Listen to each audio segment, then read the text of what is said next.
My name is Abi Macnamara and I am 34 years old and I'm from Llanolais, North Gower, which is Swansea. I was diagnosed with cervical cancer in 2020. Earlier that year I'd been written to for just a routine smear in the March, phoned my GP to book myself in, and because it was just the start of the pandemic, they basically told me if you haven't got any symptoms, come back towards the end of the summer, book yourself in for a smear and we'll go from there. I didn't have any symptoms related to cervical cancer. They run through the symptoms on the phone with me. So I was basically happy and said I'll come back at the end of the year. So came back at the end of the year, had my smear, which was abnormal.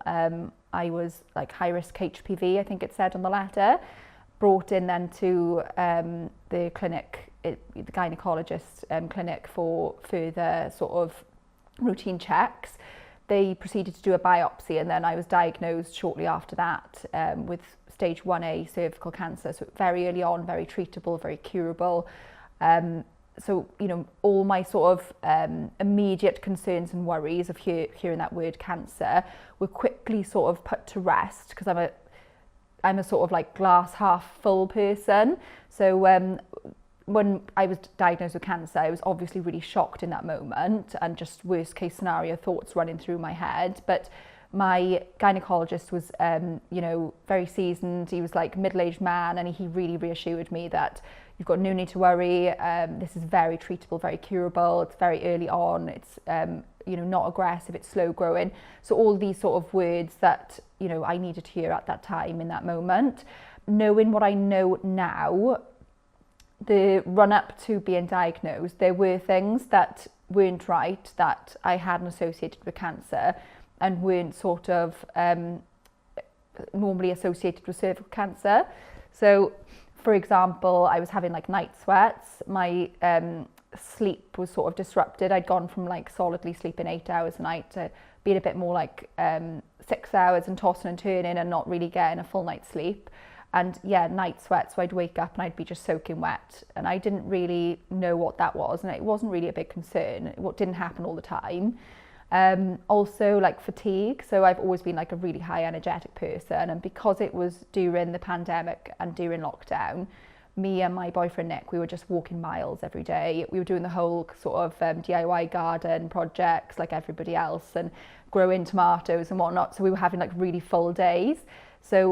And it was so nice weather-wise, so we were having lots of sunshine, and I just put it down to that, having full days, outdoors, fresh air, sunshine, which I wasn't really used to because I was office-based prior to that, and just having time to kind of get stuck into projects. So I was sitting down on the settee about 6-7 o'clock in the evening and just feeling completely sort of whacked and putting something on and falling asleep, which was not me. Also, the winter before, I'd had a few kind of bad like sore throats that just didn't clear up, and they turned into colds. And whereas usually a cold will last like 7 to 10 days, they were sort of like 3 weeks, and I was still kind of having just symptoms of colds and sore throats.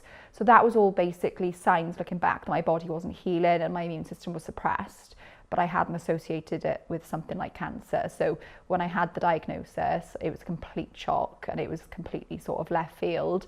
And it was only when I'd done the research that I realised that, night sweats, fatigue and all of these symptoms are actually signs of something going wrong in the body, and it's just the body's way of kind of telling you to slow down and to listen.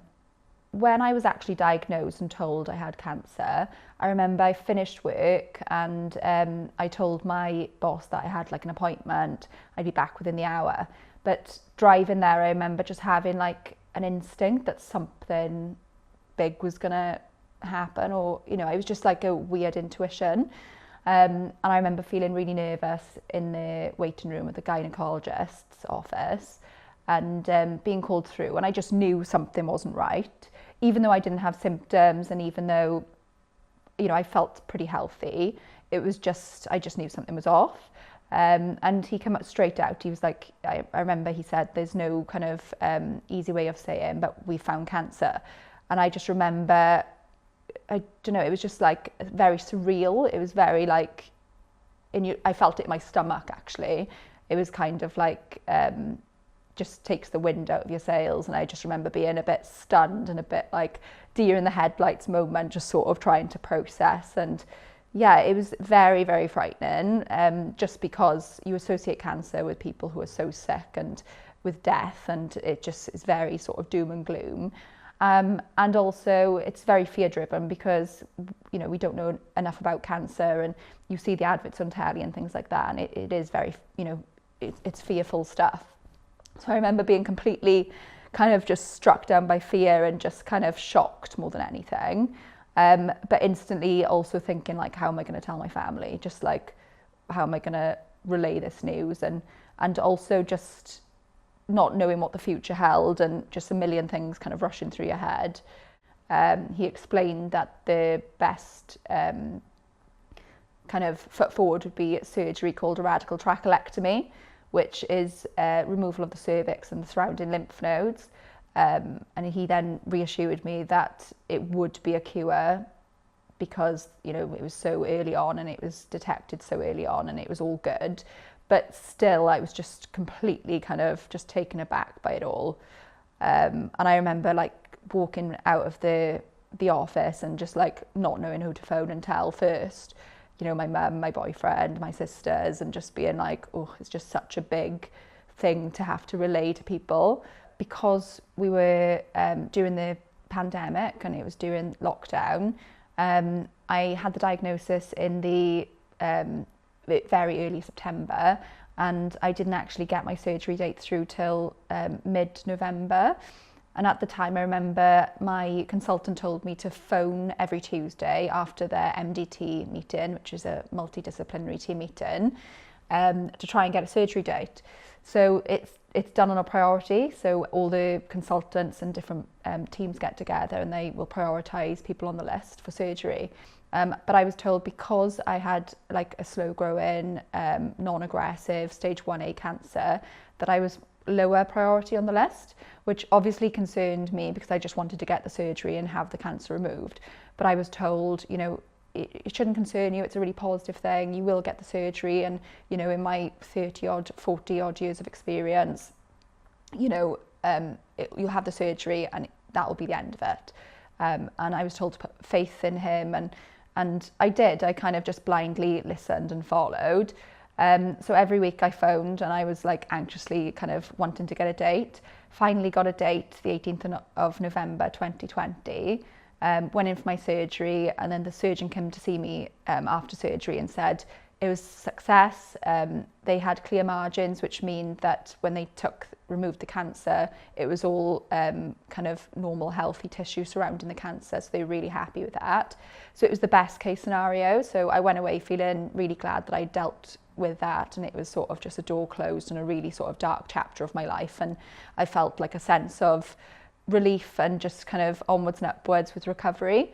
So kind of fast forward a month, it was the week I think of Christmas, and I had a phone call from my consultant just to kind of touch base and find out how I was doing with recovery.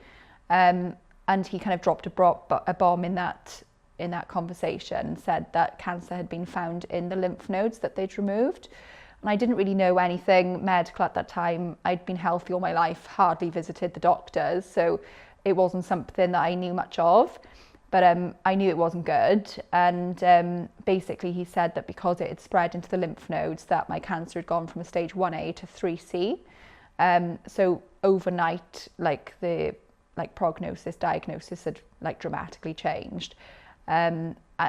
On that conversation, on that call as well, on that video call, I was then told that I needed, subsequently I needed chemotherapy and radiotherapy.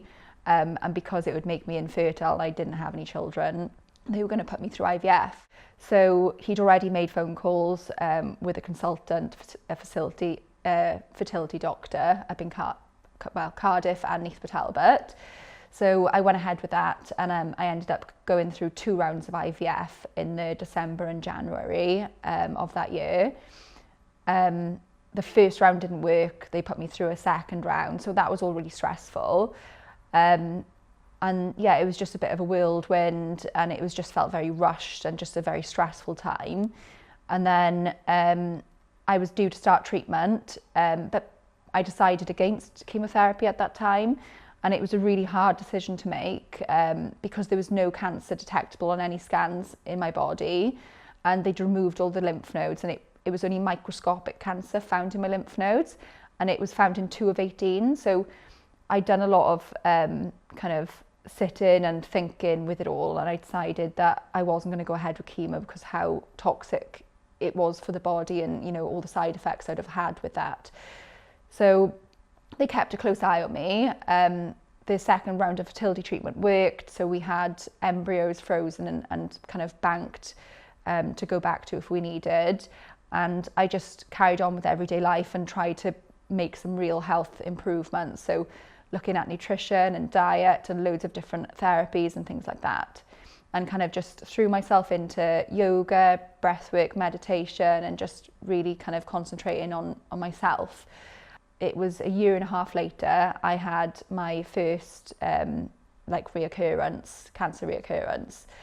I went through then chemotherapy and radiotherapy. So I had 5 months of chemo, and it was 25 sessions of radiotherapy. Really took its toll on my body.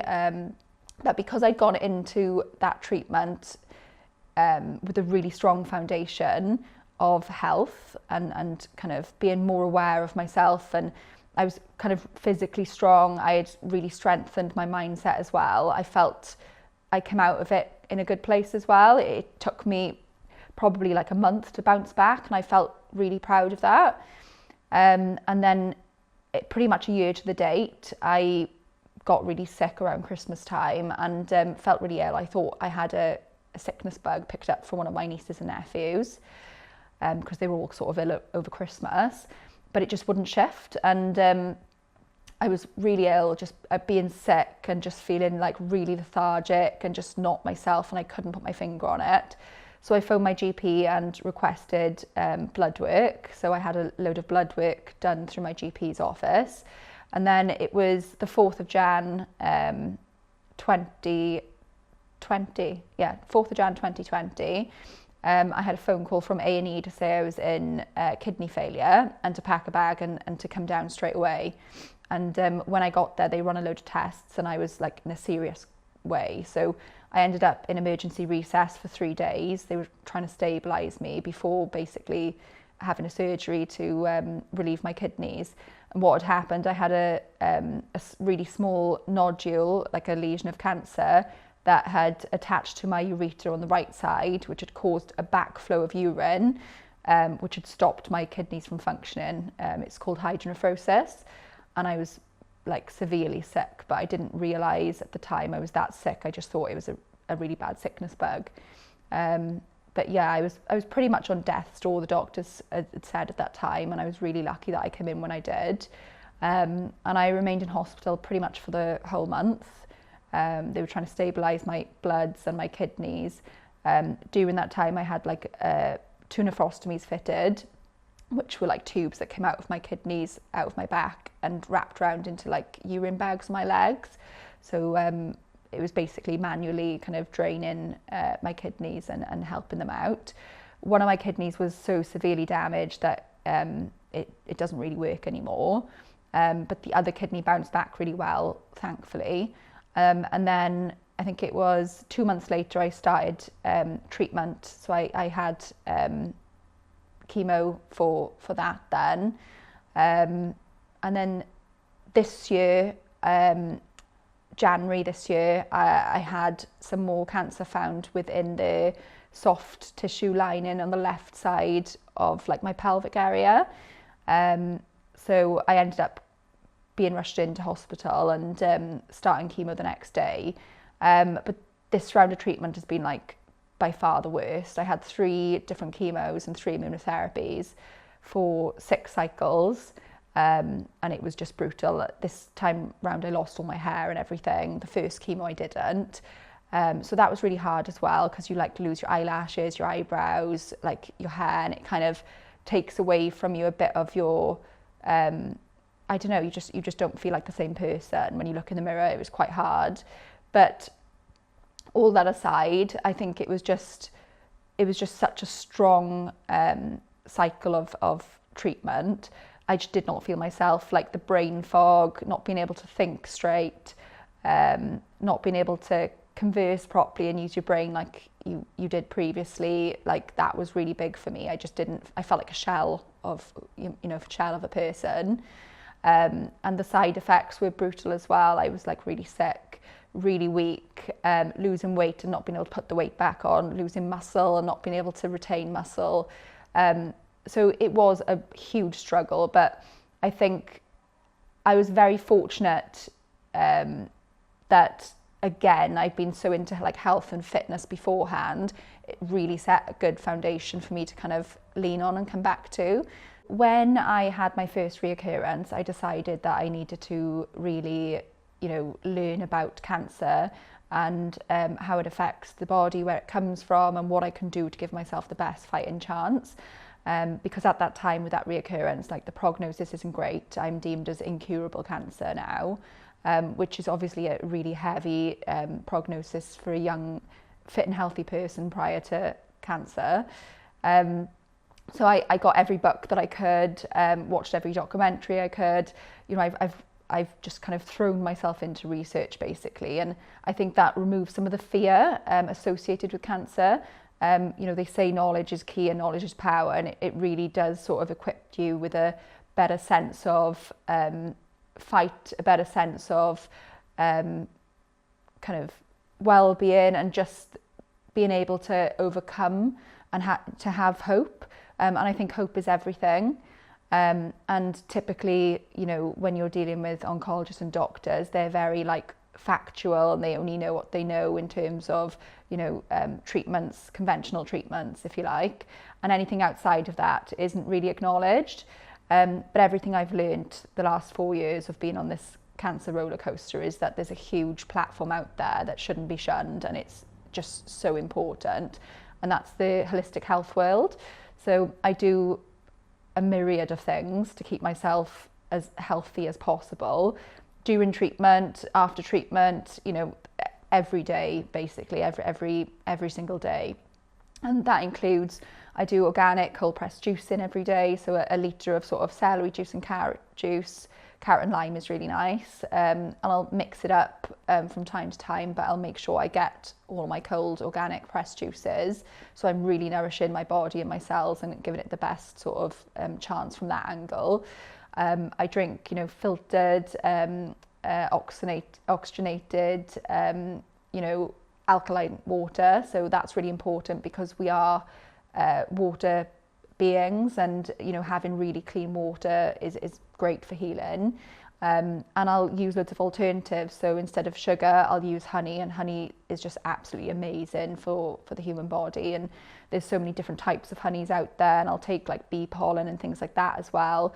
I was very fortunate that, again, I've been so into like health and fitness beforehand. It really set a good foundation for me to kind of lean on and come back to. So the year previous, I'd done my yoga teacher training with Hot Pod Yoga. And I'd always been like a regular part of the kind of Hot Pod team in Swansea. And that had given me really strong, kind of like a strong foundation, going back to that word, but it was a really strong foundation to kind of lean in on and work from.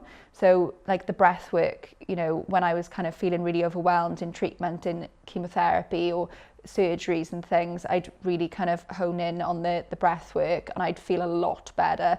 It would really help with my anxiety and just really help with my overall sort of well-being and how I was managing to kind of struggle my way through it all. And also with the yoga as well, with the movement and, synchronizing it with the breath work, that really helped. I wouldn't be able to do my usual sort of vinyasa, Ashtanga vinyasa flows, but I was able to kind of do what I could, and it felt really good to just being able to move my body and have something I knew and something that was familiar, and something I knew was really good for my body and also for my mind.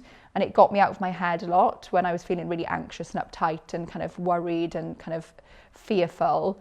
After kind of getting on my mat, doing some breath work and some movement, it would get me out of my head and just make me feel like 10 times better. So there was lots of things that I'd learned along the way that had sort of got me in a good place and prepared me for like a really rocky road ahead. Prior to that, I'd always been like in gyms and things, and it's hard not to kind of compare yourself to other people looking really fit and doing really well and kind of benchmarking yourself against other people. Whereas in yoga and in the pod, it's really the opposite. You're concentrating on yourself and your own body's ability and the breath work, and sort of just concentrating on that moment and being present in that moment. On the flip side, I was someone who used to love kind of the dynamic flows and like the really sort of like kind of harder, kind of fast-paced flows. But then also there are classes that are more sort of relaxed, more yin yoga focused, more sort of like sleepy sessions, and they're equally as important and amazing. And you know, since having cancer, they're the sessions I've really sort of enjoyed. I haven't put as much sort of kind of pressure on my body to perform at that level as I previously was, because I know it's not what my body needs right now, and my body needs a bit more kind of relaxation, a bit more chill, a bit more kind of breathwork orientated. So pod has really something for everyone. And yeah, I just love the heat as well. So it's just really nice, especially winter time when you're cold, to step into pod and just like have a session where you're like sweating and warm and your body feels supple and you can move better. And everyone's really friendly and lovely, and the teachers are absolutely amazing there. The instructors are just fab. The holistic world is huge. There's, you know, herbs and supplements and different diets and things that you can do to really help yourself through cancer. And there's things that I do like daily saunas that really help with eliminating toxins from the body and you know, harnessing the immune system and firing it up. And you know, it fires up your natural killer cells, your T cells, and gets your immune system really pumped. So doing that every day. And then, you know, I know it's there's quite a big thing with the cold plunging as well, but that is equally as good as the saunas. So I do a lot of like hot and cold therapy, which in cancer clinics in the States and like Mexico and places like that, they call hypothermia therapy, but we can just mimic it ourselves with the saunas and the cold water immersions. Also, you know, dealing with emotional stuff. So I was seeing like a counsellor and having someone to talk to about everything really kind of shifts that weight off your shoulders and kind of parks it somewhere, and dealing with that is really important as well. I also see a chiropractor once a week, and I do like spinal energetic work, because really, you know, it's so important that the messaging system from the brain to the body is in really good health. So like the spine and the spinal cord, because that's where the nervous system is, and that regulates the body. So that's really important as well. And that's been a kind of a big pillar of my holistic sort of health world, if you like. Just being out in nature and sort of grounding and relaxing and trying to calm my nervous system, because stress is so bad for the body, and the one thing that goes up when you're diagnosed with cancer is stress. So it's really trying to deal with that and trying to be on top of it. So, you know, yoga is brilliant, as mentioned before, meditation, breath work, being out in nature, connecting with nature, really trying to kind of wind down and kind of go down a gear in your life and just relax and not put too much pressure on yourself. And I don't know where I'd be today without the holistic side of stuff. And that is the truth. I can't imagine how I would have fared through my treatment if I'd done it kind of without all of this other stuff that I do. You know, most of our pharmaceutical drugs actually derive from plants in the Amazon, so it just goes to show the power of plants on their own. And we are intelligently made beings, and we've got healing capacity within us, but we're so 100 miles an hour in our everyday life, we don't really sit back and sit down and realise and believe that we have got the capacity to heal. But our bodies need to be in a place of homeostasis to achieve that. So ultimately what I'm trying to do personally is to rebalance my body, and that's mentally, emotionally, physically, on all areas. So yeah, the holistic health side of things to me is just as important as the conventional route, which obviously is needed and is, you know, chemotherapy, immunotherapy, radiotherapy. There's a place for both worlds, and I think combined you get much more powerful results. I probably bought about 40 books on cancer and like made my way through them book by book. I was sort of doing like 1 or 2 books a month on average, and using them as like a study reference. So I was there with my highlighter pens and just kind of going through stuff, and then using PubMed as a research tool to kind of like back everything up and kind of find, you know, medical journals and medical papers there. I've watched loads of documentaries, YouTube videos, been on like different support groups on Facebook and things, and really just made it sort of my life for a few years. It kind of consumed me and I got a little bit addicted to it all. But I thought it was a healthy thing because it was going to ultimately help save my life. And that's the way I've kind of looked at it. Another huge thing that was kind of new for me was to really rely and lean in on the support of family and friends. I've always been a very independent person and didn't really want to accept support and help from others. But I think when you're faced with something as big as cancer and incurable cancer as that, you've really got to just kind of relax and know that people around you want to help and to, you know, welcome that help. It took a long time for me to get there, but I've been so lucky with the support of family and friends and, you know, local community groups and things. Everyone has just been absolutely amazing, and it's been really kind of overwhelming in a good way to see how much love has surrounded me, which was something that I didn't really think of before, and I was very kind of headstrong and just wanted to kind of deal with it on my own. But when I kind of opened up and leaned in on the support of family and friends, it's been a game changer. And, you know, I've had such good support with my mum, who does all my juicing and my nutrition, and it's all organic and healthy. And, you know, family and friends bring in like home cooked organic soups round when I was going through treatment, and just really kind of looking after me. And that's been really special and just amazing. I've been very lucky, and, you know, with the support of people like from the community in Hot Pod, you know, everyone has been kind of reaching out and helping, and you know, just kind words and checking in on me, and it's been a really nice feeling, and it's been really warming to know that people do care, and to not like box yourself in, and to kind of be open to having support of other people. I think community is everything. So my message to other people who have just been diagnosed or just had like the awful news that you've got cancer would be, there's always hope. So whatever the diagnosis or prognosis is, your oncologist has just got to give you the hard facts. They're just looking at you know, statistics from a certain amount of people. You know, we are unique people. There's always hope. There's always things that we can do for ourselves, for our bodies. I would encourage anyone to be their own advocate. I think it's like paramount in how you go along on the cancer journey. The word cancer is just so fear-stricken and fear-driven because we don't know enough about it. So yeah, listen to yourself, believe in yourself, educate yourself, and remove some of that fear surrounding cancer.